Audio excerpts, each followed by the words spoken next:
Хайырлы иртә, илнең төп телеканалында Татарстан яңалыклары, студияда Чулпан Әмири безнең бүгенге чыгарылышта. Алтын көз дәвам итә. Сентябрьнең соңгы көннәрендә республикада нинди һава торышы саклана?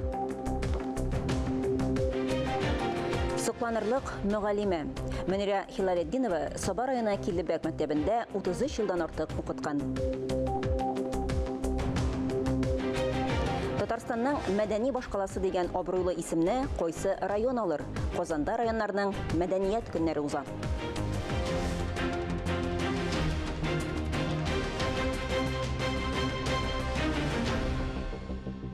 Чыгарылышыбызны һава торышыннан башлыйбыз. Сентябрь айының соңгы атнасына аяк бастык. Синоптиклар фаразы буенча, бу атнада әле җылы һава торышы саклана. Бүген 25 сентябрьдә көндез һава температурасы 24 градуска кадәр күтәрелә. Урыны белән бераз яңгыр булу ихтимал. Ә инде октябрь башында көзге салкыннар фаразлана. Шулай ук исегезгә төшерәбез, республикада җылы һава торышы сәбәпле урманнарның янгын куркынычы турында кисәтү 2 октябрьгә кадәр озайтылды. Бу көннәрдә, ягъни 27 сентябрьдә Россиядә тәрбияче һәм мәктәпкәчә яшьтәге балаларга белем бирүче укытучылар көне билгеләп үтелә. Шул уңайдан иртәгә Казанда мәктәпкәчә яшьтәге балаларның ата-аналарын бердәм кабул итү көне уза. Аның адресы экранда күрсәтелгән. Шулай ук кайнар линия телефонына да мөрәҗәгать итәргә була. Ата-аналарның сорауларына республиканың мәгариф өлкәсе вәкилләре җавап бирә. Мәгълүм булганча, быел Россиядә укытучы һәм остаз елы. Бу уңайдан республикабызда да мәгариф өлкәсенә кагылышлы чаралар оештырылып тора.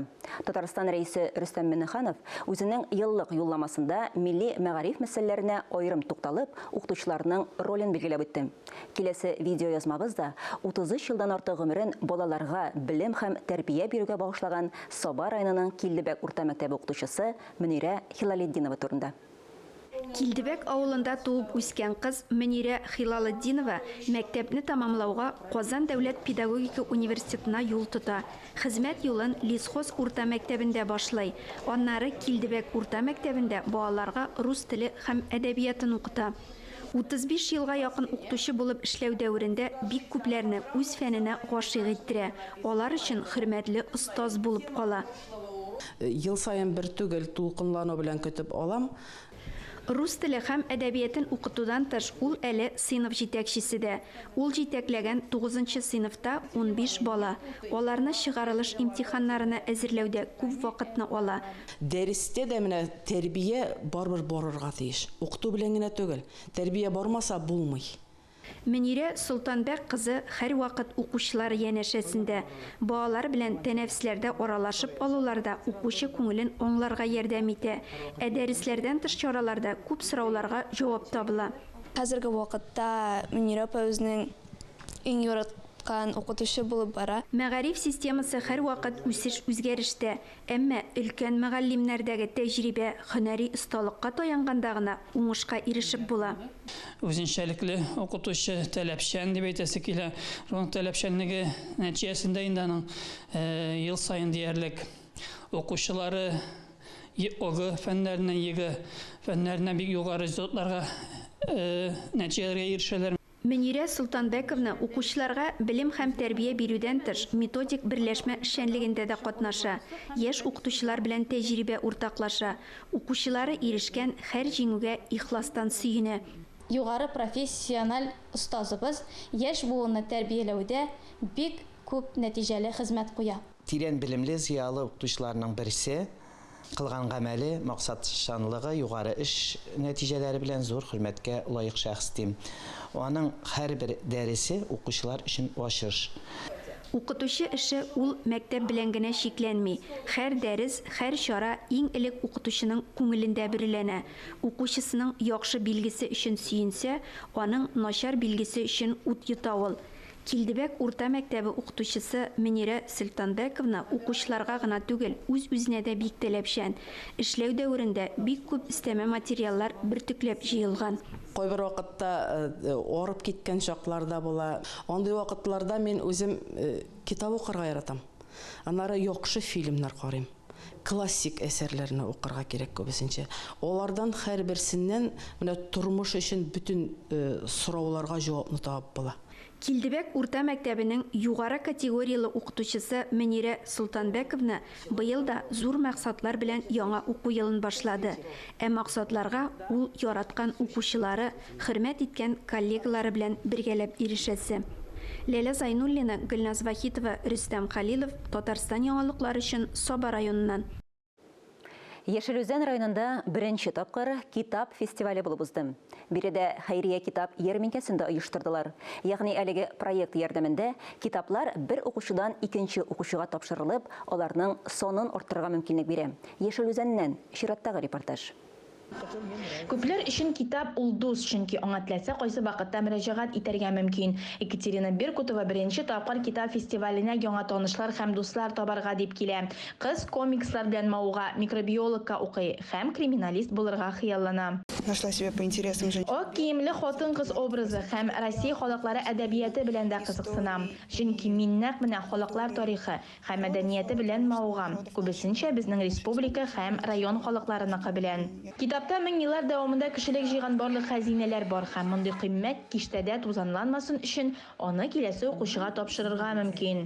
Ә бүгенге әдәбиятны балалар китаплары авторы Яшелүзән шагыйре һәм тәрҗемәчесе Рафаэль Мөхетдинов тәкъдим итте. Аның беренче шигырьләр һәм табышмаклар китабы 2022 елда басылып чыга.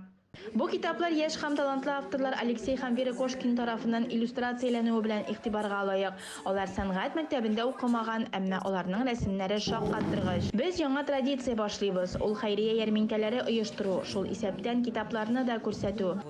Китап әйләнеше әле яңа гына эшли башлады. Алар сәяхәт итә, ә укырга яратучылар тагын да арта. Айгөл Гатауллина, Юлия Озерова, Александр Костин, Татарстан яңалыклары өчен Яшелүзән районыннан.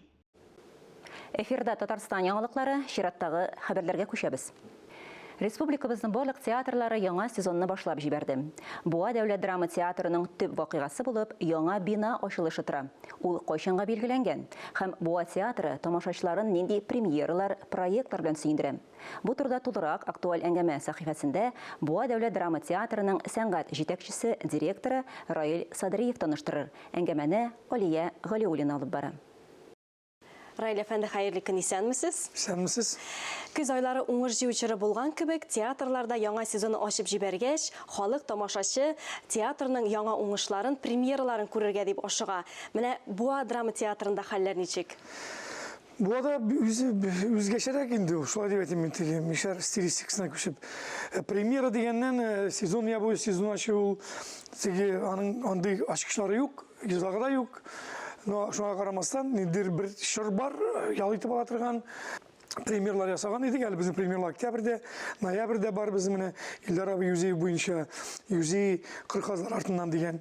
Шул инде мин үзем шәнче аңлап, менә Илдар абыйны таныш булып белгән шикелле, аның инсценировкасын үзем язарга туры килде, шигырьләре белән бергә шундый. Аның турында мәгълүматлар җыелды, тупланды күп кенә инде төрле кешеләрнең. Аннан соң инде менә баласы Салават белән улы белән без дус шулай. Без 1 сентябрьдә чыгып киттек Алтайга. Россия театр киңлегендә, театр дөньясында шундый программа бар. Большие гастроль дигән зур гастрольләр. Ул инде без кем белән аралашып, менә без Горн Алтай белән бергә аралашу төзелгән ик былтыр килешү, бу елны тормышка ашырдык. Алар Нәүрүз белән турлап безгә килделәр май ахырында, иң башында. Бездә булдылар 5 көн. Без аларга бардык менә турлап, шуннан инде 5 көн Алтайда уйнагач, Монголиягә чыктык. Өмердә булмаган үзем дә Монголиядә 2 көн Монголиядә булдык. Мине театр әгъзалары белән сөйләштем анда. Зур театр, теге совет чорында зилеп калган шикелле ул вакытта ремонтта килү мөмкинлекләрен белештем инде. Аннан чыккач, 2 көннән соң без киттек Кузбасска. Кузбасста театр, татар театрлары күптән булмаган. Кузбасста дигәне Кузбасс инде зур регион шахт. Иң татар күп, татар башкорт иң күп төркәлгән, шунда эшләгән регион Сибир. Кемеровда 2 көн, Прокопьевскида 2 көн, Новокузнецкида 3 көн. Шуннан чыктык Томскига. Анда да уйнаганбыз юк иде. Томск театрларына аралаштык. Нәрсә әйтәсе килә? Менә ул җыллыкны күпчелек татарлар килделәр һәм урыс тамашачылар карады. Чөнки бездән айырмалы бар, менә янда беребез. Ул Новосибирскиларда бар инде күптән. Мин Новосибирскида 2 тапкыр булып, спектакльләр караган бар беренче театрда. Менә анда тамашачы үзгәрәк. Алар театр яраткан сыман. Ничектер анда менталитет бүтенчерек менделе шу кырыс табигать кишиге ничектер бүтенчерек тәрбияләгәнме. Без инде сөткет әгәр без телләрне саклап калырга җыенабыз, безнең комитет бар, мин уйлыйм, ул бик шундый яхшы итеп эшләп килә Марат Готович җитәкчелегендә. Белмәм, без барый, без мобильный. Biz mobil teatr çünkü bizim 92% bizim spektakler, premierler şitte gösterilir. Bana kayber yılını 2 plan öteri biz girip gül tegermeşte. No bu yıl bizim şartlıklı vakıya kite tranzinde aktör ortalarına deyip Tatarstan hükümeti yerine bilen bana federal proyekte dayanıp Tataristan'da bana yıl yarım içinde koya etsen yaşanı bitermiler. Mart'ta tutundular ya bu. Oktyabrın başına ilgirken tiyatr şit. O bir de yandan işlegen iskitmeli, o rekonstruksiya, o tiyatr biraz. Dom kültürler var bir de her bir ayında var. Bu tiyatr. Hazır indi yana 2 plaşatka. Mine küpsüro bile işkisi bilen işsiz. O bizim intigi tarihi binada kırılgan. 1864 yılda düzelgen. Mana şu plaşatkada Kurşak tiyatr işlep geletiş. Çünkü Kurşak tiyatrı Михалковның сөзі хамын қылықта яңырап тұра, гимн язушы Михалков, әтилері Сергей Владимирович. Сегодня дети, завтра народ. Бүгін балалар, ертең алалар. Бүгін тәрбиелей керек алар. Келешек. Міне Курчак театрда болса, біз тамашашыбызды да тәрбиелейбіз. Келешек міне қарбет үй яңадан күтісіле жиғабыз елінде шундай процесс сабашынды, оңай процесслар. Біз шушы нелерге ілгіріп, шын мәғынасында граждандар тәрбиелеге тиіш. Өзі біздің мәдени көзәнектерге тіркелген, атымларға қырылған, өзі біздің ғұрып ғадәтлерге қырылған. Біздің бір сондай 1000 жыл аңғырап кетсе де, өзі біз шәйшік 30 біздің ол 30 біз иқтибар бере башlayбыз. Міне яштар шуларға кетсек, біздің театрда да келешекте тамашашылар болашак, біздің тәрбие белән дә мәсьәләләр күпкә әзәйәшәк теге. Чөнки театрда үткән һәрбер бала ол келешектерге җинаятны әзәйтә. Зур тәрбия ала бит. Зур, конечно. Әле ул театр ачылу бит менә быел милли мәдәниятләр елы һәм укытучы һәм остаз елы. Бу барсына да туры килеп ачыла бит әле. Ансын туры килүен әйтегез. Сез аның матурлыгын күрсәгез ул бинаның. Шундый мин менә рәхмәтле беренчедән рәисебезгә сырсамыгы аңлау өчен гомумән андагы безнең җитәкчеләргә ул җитәкләр мактау һәр вакытта бар инде. Но мин чын мәгънәсендә мактау. Анасы сез гастрольләр турында күп әйттегез, гастрольләргә сез күп йөрисез, ансы сүздә юк, әмма күп кенә түгел бүлдерәм әле. Кайтып кергәнебездә юк. Мин сезгә әйтәм, без Татарстанда иң гастрольдә күп йөрүче театр. Менә бөтен шу җинаяты, бөтен җәмгыять алдында әйтәм, бөтен музейның коллегалар алдында, директорлар алдында әйтәм, безнең кебек театр гастрольдә йөрүче юк Татарстанда. Ул Россиядә дә юктыр. Күреп беләм, ишетеп кенә түгел, күреп беләм. Мин театраль спецназ дим безнекеләрне. Анасы менә сез бит әле шушы гастрольләр белән бер рәттән фестивальләрдә дә катнашырга өлгерәсез. Мин сезгә әйтәм, безнең кебек фестивальләргә йөрүче юк, мактаным инде. Бер мактанчы кеше. Ну мактанга җирлеге булаш мактанам инде. Хатын инде ул әйтте, ник мактанасың син шуга?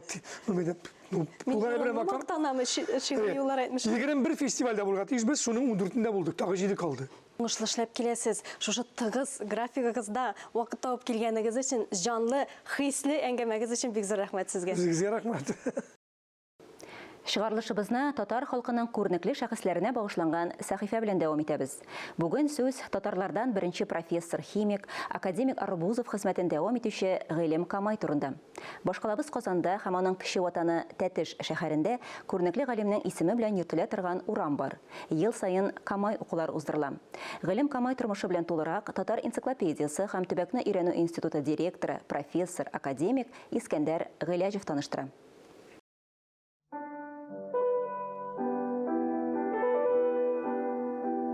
Химия өлкәсендә беренче татар профессоры, мышьяклы органик кушылмалар химиясе буенча фәнни юнәлешне нигезләүче Гыйлем Камай 1901 елның 23 февралендә Казан губернасының Тәтеш шәһәрендә йөк ташучы Хәйри агай гаиләсендә туа.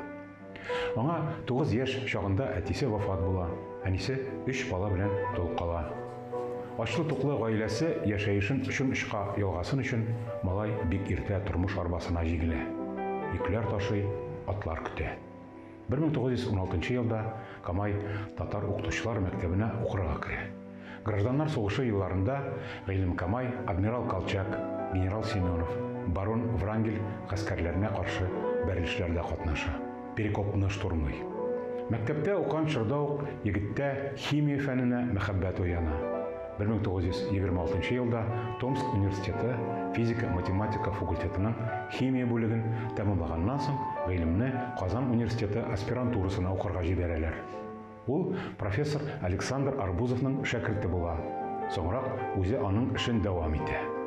Энергиясе ташып торган аспирант барысына да өлгерә. Татар коммунистлар университетында гомуми химия укыта. Химия дәреслеген татар теленә тәрҗемә итә. Татарча химия сүзлеген төзи. Химия буенча оригиналь әдәбият өйрәнә. 1929 елда яшь галим квалификациясын күтәрү өчен Германиядәге Тюбинген университетына профессор Мейзенхеймер лабораториясына җибәрелә. 1930 елда Казанга кайтуга ук Камай эшкә чума. 1931 елда аңа профессор дәрәҗәсе бирелә. Ул Казан университетының органик химия кафедрасына кабул ителә. Шулай ук Бутлеров исемендәге химия фәнни тикшеренү институтында лаборатор тикшерүләргә керешә. 1932 елда Гыйлем Камайга Татарстанның социалистик төзелеш батыры исеме бирелә. 1935 елда ул Казан университеты ректоры булып раслана. Ректор укыту усулларын һәм студентларның тикшеренү эшчәнлеге алымнарын камилләштерергә, хуҗалык эшләренә, шул исәптән студентлар өчен тулай тораклар төзүгә зур игътибар бирә. 1937 елның сентябрендә нахак яла ягылып, галим репрессияләнә. 1939 елның маенда ул азат ителә. 1941 елда Гыйлем Камай уңышлы рәвештә докторлык диссертациясын яклый. Анда ул үзенең 5-нче төркем элементларының органик кушылмалары өстендә күп еллык теоретик һәм эксперименталь тикшерүләренә нәтиҗә ясый. Бөек Ватан сугышы чорында Камай фронт һәм тыл ихтыяҗларын тәэмин итүгә бәйле күп кенә эшләрдә актив катнаша. Аның нитро кушылмалар, шартлаткыч матдәләр өлкәсендәге фәнни хезмәтләре оборона сәнәгате өчен зур әһәмияткә ия була. Сугыштан соңгы елларда Гыйлем Камай Татарстанда иң мәшгуль галимнәрнең берсе була. 1946 елда аны СССР Фәннәр академиясының Казан филиалының гыйльми секретаре итеп билгелиләр. Бер үк вакытта Казан химия технология институтының төп органик синтез технологиясе кафедрасы мөдире итеп сайлыйлар. 1950 елларда СССР Фәннәр академиясының Казан филиалының химия институтында һәм КХТның төп органик синтез технологиясе кафедрасында мышьяклы органик кушылмалар химиясе буенча киң тикшерүләр җәелдерелә. Шуның өчен 1952 елда аңа Сталин премиясе бирелә. Ул ТССРның һәм РСФСРның атказанган фән һәм техника эшлеклесе исемнәренә лаек була. 2 Ленин ордены, 3 хезмәт кызыл байрагы, почет билгесе ордены, медальләр белән бүләкләнә. Гыйлем Камай 356 фәнни хезмәт, 35 уйлап табулар авторы. Гыйлем Хайри улы Камай 1970 елның 17 мартында вафат була. Казанның Яңа Татар зиратында җирләнә. Атаклы галимнең исемен мәңгелләштерү юнәлешендә рәсми чаралар күрелә. Казанның бер урамы аның исеме белән атала. 1993 елда Татарстан Республикасы Фәннәр академиясе химия һәм химия технологиялары өлкәсендәге иң яхшы хезмәтләр өчен Гыйлем Камай исемендәге премия булдырды. Чыгарылышыбызны мәдәният тормыш сәхифәсе дәвам итә. Игътибарыгызга бу атнада буласы чаралар афишасы белән таныштырабыз. Хәерле иртә, эфирдә мәдәни тормыш сәхифәсе сезнең белән мин Динә Нишмәдинова. Сентябрь аеның соңгы атнасында Казан шәһәрендә һәм Төбәк районнарда нинди спектакльләр уйнала, нинди чаралар көтелә. Әйдәгез бергәләп барлык. 28 сентябрь көнне Галиәскәр Камал исемендәге Татар дәүләт академия театрында «Иләнәм» тат спектакленә чакырабыз. Ранур исемле яшь журналист социаль челтәрдәге сәхифәсендә өйләнергә теләвен хәбәр итә һәм кызларны кастингка чакыра. Кыз сайлап алу барышында егет нинди мочаралы хәлгә юлыга, очрашуга нинди кызлар килә, бу турыда спектакльне карап белерсез. Журналистика темасын сайлау, газета редакциясында вакыйгаларның баруы бу безгә бүгенге көнне җәмгыятьтәге булган проблемаларны бер-берсенә бәйле булмаган проблемаларны да бәйли бер-берсенә һәм безнең сюжет кырырга мөмкинлек тудыра дип әйтәм. Кәрим Тинчурин исемендәге Татар дәүләт драма һәм комедия театры Татарстан Республикасында беренче тапкыр балалар һәм яшь үсмерләр өчен татар теле сәхнә теле дип аталган кызыклы һәм үзенчәлекле спектакль дәрес тәкъдим итә. Спектакльгә билетны Пушкин картасы ярдәмендә сатып алырга мөмкин. Аяз Гыйләшев исемендәге Чаллы Татар дәүләт драма театрында Диләфрүзгә 4 кияү спектакле. Авылның 4 егетедән Гүзәл Диләфрүзнең йөрәген яуларга җыена. Әмма кыз үзе аларның кайсысын сайлар? Комедия Туфан Минуллинга хас нечкә юмор белән сугарылган, күңелле, дәртле җырлар белән үрелеп бара, мәхәббәт сыры турында сөйли. Милли музей укуда күргәзмәсенә чакыра. Каурый каләм, дәфтәрләр, көндәлекләр, мәктәп портфельләре. Булар барысы да совет чырын чагылдыра. Күргәзмәнең төп бизәге совет укучысының формасы булып тора. Килгән кунаклар мәктәп парталары артына утырып карый ала. Күргәзмә 29 сентябрьгә кадәр дәвам итә. Казандагы Салих Сайдашев музеена рәхим итегез. Музейның беренче катында даими рәвештә иҗади кичәләр, композиторлар һәм башкаручыларның концертлары уздырыла. Экспозиция музей бинасының 2нче катында урнашкан. Аның үзәге ак бүлмә булып тора. Ак бүлмә композиторның яктылыгын, чисталыгын чагылдыра. Шуңа күрә бүлмә ак төстә. Ләкин бирегә кунаклар керә алмый. Башка бүлмәләр композитор тормышының һәм иҗатының төп чорлары белән таныштыра. 26 сентябрь көнне Кәрим Тинчурин исемендәге Татар дәүләт драма һәм комедия театрының 90 еллыгына багышланган Тинчуринда кунакта дип исемләнгән экскурсия квест уздырыла. Нәни дусларны кызыклы уеннар, күңелле музыкаль тәнәфес, төрле әкият геройлары белән истәлеккә фотога төшүктә. Милли музейда «Мы русские» дип исемләнгән күргәзмә ачылды. Биредә 19 гасырның беренче яртысына караган экспонатлар, этнографик фотографиялар рус мәдәниятының байлыгын һәм үзенчәлеген чагылдыра. Күргәзмә кысаларында рус халкының милли костюмына һәм гырыф-гадәтләренә багышланган тематик лекциялар узачак. Күргәзмә 11 октябрьгә кадәр эшли. 25 августтан башлап 29 декабрьгә кадәр Хәзинә милли сәнгать галереясында Хорис Якупов, Зөфәр Гыймаев һәм тагын бик күп рәссамнарның эшләре тупланган күргәзмә эшли. Биредә 70-тән артык картина тупланган. Бу атнага мәдәният дөньясына кагылышлы яңалыклар шулар иде. Мин Динә Нечмединова сезнең белән киләсе атнага кадәр сау булашам.